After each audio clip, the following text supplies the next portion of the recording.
বিশেষ করে অনেকে আছেন এজমার রোগী, তাদের পাও ভিজাইলে অসুবিধা হয়, পায়ে পানি লাগালে তাদের সমস্যা দেখা দেয়। সমস্যা হোক বা না হোক, সর্বাবস্থায় আপনি চাইলে শীতের সময় শুধু না, অন্য সময়ও করতে পারেন। শীতের সময় বেশি দরকার, সেজন্য শীতের আমল হিসেবে বলছি। আপনি চাইলে পূর্ণাঙ্গ অজু করলেন, কথার কথা দুপুর বেলায় বা সকাল বেলায় অজু করলেন, হাত ধুলেন, মুখ ধুলেন, মাথা মাসে করলেন এবং পাও ধুলেন। পাও ধোয়ার পর অর্থাৎ পূর্ণাঙ্গ অজু করার পর অজু অবস্থায় যদি আপনি মোজা পরেন এবং মোজাটা যদি চামড়ার হয়, চামড়া মোজা হলে সর্বসম্মতিক্রমে মাসা হয়ে যাবে। কাপড়ের মোজা হলে মাসা হবে কিনা ইখতিলাফ আছে।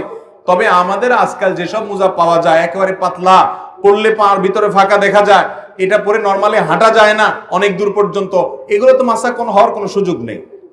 তো যাই হোক, আপনি যদি অজু করার পর এরকম মোজা পরেন, তাহলে সেক্ষেত্রে সেই মোজা পরা অবস্থায় আপনার বাড়িতে অবস্থান থাকাকালীন করলে 24 ঘন্টার মধ্যে ওই মোজা খোলা ছাড়া আপনি অজু করতে পারবেন। কিভাবে? আপনি হাত ধুলেন, মুখ ধুলেন, মাথা মাসে করলেন, পা ধোয়ার সময় আসলে আপনি ভিজা হাত দিয়া পায়ের উপরে, তলায় না, উপরে এরকম করে একটা টান দিলেন ডান পায়ে, আবার আরেক হাত ভিজায়া বাম পায়ে এরকম একটা টান দিলেন, বা ভিজা হাত দিয়া দোনো পাও আপনি টান দিলেন। তো এইভাবে মাসাহ করার মাধ্যমে পাও ধোয়ার কাজ হয়ে যায়। এবং এটি আহলুস সুন্নাহ জামাতের গুরুত্বপূর্ণ একটা আকীদা, যে তারা আহলুস সুন্নাহ জামাতের সকলেই মাসাল খুফাইন বা মুজার উপরে মাসা করাকে জায়েজ মনে করে।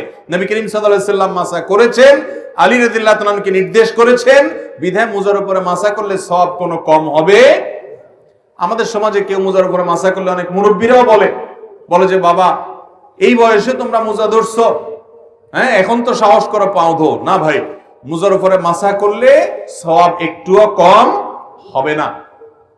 তো শীতের মৌসুম বিশেষ করে মুজার উপরে মাসা করা আমলটি করা যেতে পারে। অনেক মুরব্বী আছেন, অনেক অসুস্থ মানুষ আছে, এজমার রোগী আছে, কষ্ট হয়, তারপরও সে মুজার উপরে মাসা করে না, না জানার কারণে। তো ভাইরা আমার, মুজার উপরে মাসা করা যায় চাইলে, অন্য সময়ও করা যায়, শীতের সময় বেশি দরকার, সেজন্য শীতের মাসালা হিসেবে বললাম।